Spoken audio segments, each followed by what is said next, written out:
Greetings, dear people of God at Trinity and beloved friends beyond. Thank you for joining me for this week's reflection. It was so good to gather with 35 others last Sunday, the 27th of February, and walk the Labyrinth for peace.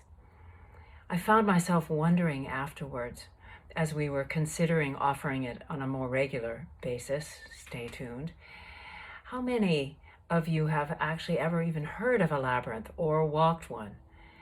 How many of you know that thanks to the generosity of Shirley and Harry Heggie and many others, during our renovation years ago, Trinity's and the Child and Family Institute's dream of a labyrinth embedded in our chapel floor came true. Countless labyrinth experiences have been offered since then, for birthdays, star retreats, life transitions, for holding in our hearts the victims of natural disasters, for healing, for peace in the face of invasion. Over the recent weeks, we have faced invasion in different forms, haven't we?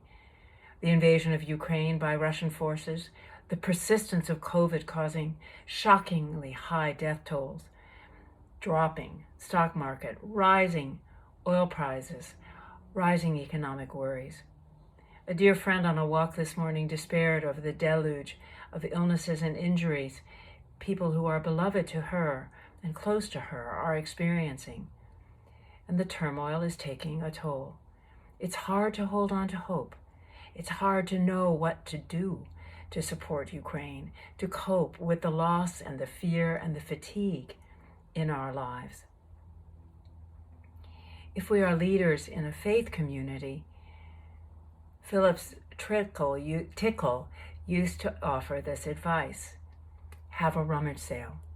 Put everything that is no longer worth keeping and effective for our movement out on the lawn and get rid of it. Let it go and take up what is giving us new experiences of the sacred, new experiences of sacred awakening.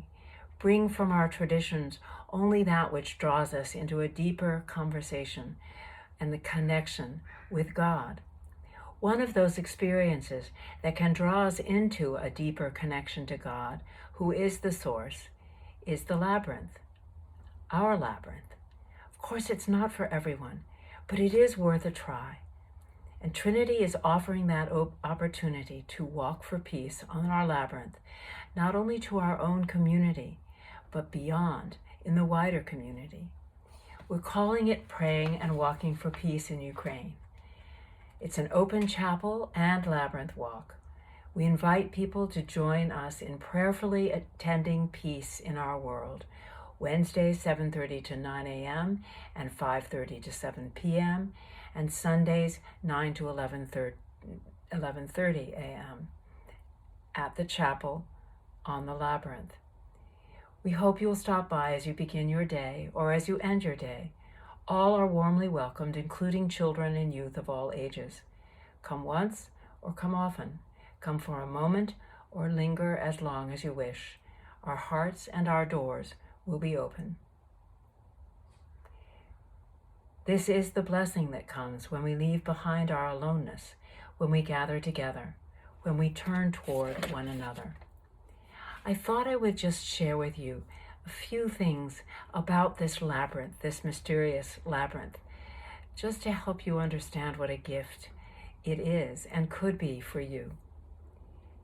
The labyrinth is an ancient symbol found in numerous traditions, sacred and secular, around the world and throughout history.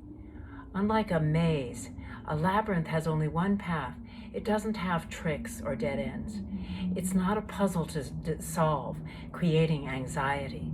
It leads us to the source of our solutions, inspiring peace.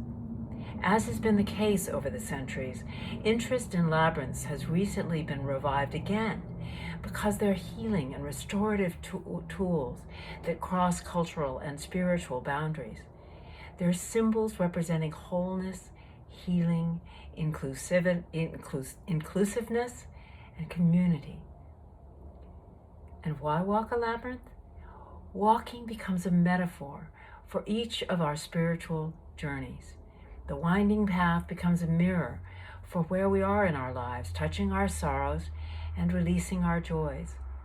As we physically wind to the center of the pattern, we are symbolically moving to our own centers and to the divine source of our intuition and our strength of peace.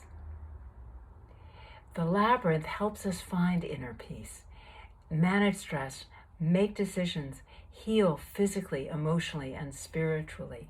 It welcomes those of all faith traditions and those with no tradition at all to walk out of the labyrinth, offering the peace and the love and the healing that we have received back into the world. There's no right way to walk a labyrinth. There's one path in and one path out. And if you follow it, you will arrive at the center and then at the exit and go forth into the world. Each walk is unique for each person. Go as fast or as slow as feels comfortable to you. You may wish to take a moment to breathe and rest and focus on an intention for your walk, or to carry on in rhythm with the music or with your heart. Could this be a way for you to walk into a deeper connection with God, who is love, who is peace, who is life? Could this be a new way for you to walk with a friend or two in community for peace? Could this be a way for Trinity to reach out, to invite the wider community to join us in walking for peace? My practice for ages, before my diagnosis, was to walk each morning on the dish with friends, glad and grateful for the companionship and the exercise and the chance to be in creation. Now I am adding walking for peace with friends on Wednesdays in the morning or late afternoon, walking on the labyrinth, walking into the center for peace and out into the world with that peace to share. Won't you join me? Won't you join us? Amen.